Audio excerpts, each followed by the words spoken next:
Shalom, saudara-saudari yang terkasih dalam nama Tuhan kita Yesus Kristus. Selamat bertemu kembali melalui YouTube Kongregasi OSF Sibolga. Semoga kita selalu mengalami sukacita, bahagia, dan damai sejahtera kepada semua yang aktif mendengarkan renungan ini.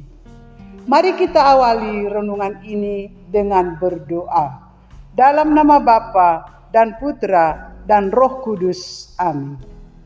Allah Bapa Maha Rahim, kami bersyukur kepadamu atas segala berkat-Mu.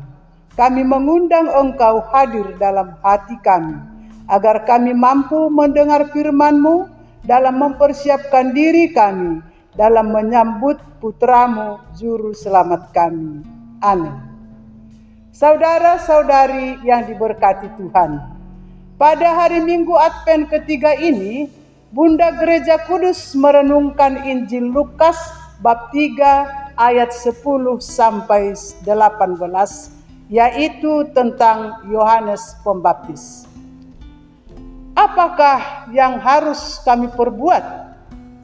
Inilah pertanyaan orang banyak kepada Yohanes. Saudara-saudari yang dikasihi Tuhan, dalam Injil yang kita dengarkan pada hari ini dikisahkan bagaimana orang-orang yang datang kepada Yohanes Pembaptis berharap dapat membaharui diri. Terungkap dalam beberapa ayat sebelumnya. Kecaman keras Yohanes Pembaptis terhadap mereka yang disebutnya keturunan ular beludak. Mereka diperingatkan agar jangan terlena dalam hidupnya. Meskipun mereka lahir sebagai keturunan Abraham, sama sekali bukan jaminan. Jalan satu-satunya agar selamat ialah bila mereka menghasilkan buah yang baik. Bila tidak, mereka ibarat pohon yang akan ditebang dan dimusnahkan dengan api. Saudara-saudari yang diberkati Tuhan, reaksi orang banyak mendengar kata-kata Yohanes tadi. Orang-orang mulai gelisah lalu minta dibaptis olehnya, sambil menyatakan niat mau memperbaharui diri. Waktu itu baptisan lazim dilakukan sebagai ungkapan niat membaharui diri di hadapan seorang guru yang dihargai. Ada macam-macam kelompok, orang kaya, pemungut cukai, dan tentara.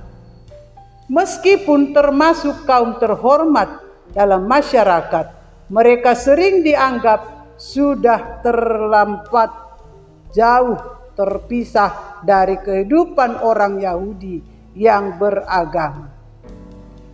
Mereka dinilai sebagai kaum egois dan kawanan pemeras. Namun demikian, dalam Injil Lukas digambarkan bagaimana orang-orang yang biasanya dianggap sudah tak tertolong lagi masih mempunyai kesempatan. Ingatlah perumpamaan tentang anak yang hilang, tetap kembali ke rumah bapaknya. Perumpamaan pemungut cukai yang dengan tulus mengakui keberdosaannya. Sakeus yang ikhlas membagi separuh harta miliknya setelah ia bertobat. Mereka ditonjolkan Lukas sebagai orang-orang yang dengan rendah hati bertanya, apakah yang harus kami perbuat? Pertanyaan ini juga sering timbul dalam lubuk hati banyak orang, juga dalam batin kita. Saudara-saudari yang diberkati Tuhan, melalui Injil hari ini, Yohanes Pemandi memberikan petuah-petuah agar manusia melakukan aksi nyata yang berlandaskan kasih kepada sesama. Setiap orang dituntut bertanggung jawab atas dirinya dalam memperoleh keselamatan Tuhan.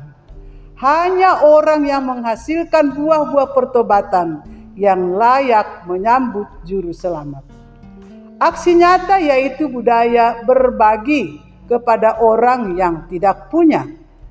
Pakaian, makanan, yang serba berkecukupan dianjurkan berbagi kelebihan dengan orang lain. Yang mempunyai wewenang menarik pajak hendaknya belajar berlaku jujur. Yang memiliki kekuasaan, senjata, dan organisasi dapat belajar agar tidak mempraktekkan kekerasan. Keadaan masyarakat berbeda-beda dari zaman ke zaman dan dari tempat ke tempat. Apa yang diserukan oleh Yohanes itu membuat orang berpikir bahwa kedudukan dan kekuasaan tak dapat dilepaskan dari kewajiban untuk menjalankannya sesuai dengan maksud kedudukan itu. Begitu pula kelebihan material menuntut pengamatan, pengalaman, bukan penimbunan belaka. Inilah prinsip penalaran moral yang berlaku di mana-mana dan kapan saja. Saudara-saudari yang diberkati Tuhan, hari ini ketiga lilin dinyalakan. Cahaya lilin yang ketiga ini menambah terang dari lilin pertama dan lilin kedua. Pada hari ini, lilin ketiga ini sering disebut sebagai lilin gembala. Karena kabar sukacita tentang kelahiran pertama kali diberitahukan kepada orang-orang yang rendah hati dan tulus hati. Seluruh umat diajak untuk mempersiapkan nuansa Natal. Marilah kita membangun kasih sejati dalam keluarga kita, komunitas kita. Kita mempersiapkan kedatangan Sang Mesias melalui pembaharuan hidup kita. Kita diajak berbagi sukacita kepada sesama kita. Amin. Tuhan memberkati. Marilah berdoa. Ya Allah Bapa kami, ajarilah kami untuk tetap setia mengikuti Engkau. Kurniakanlah kami hati yang terpaut, terpesona, dan terikat padamu, dan bukan pada harta yang kami miliki.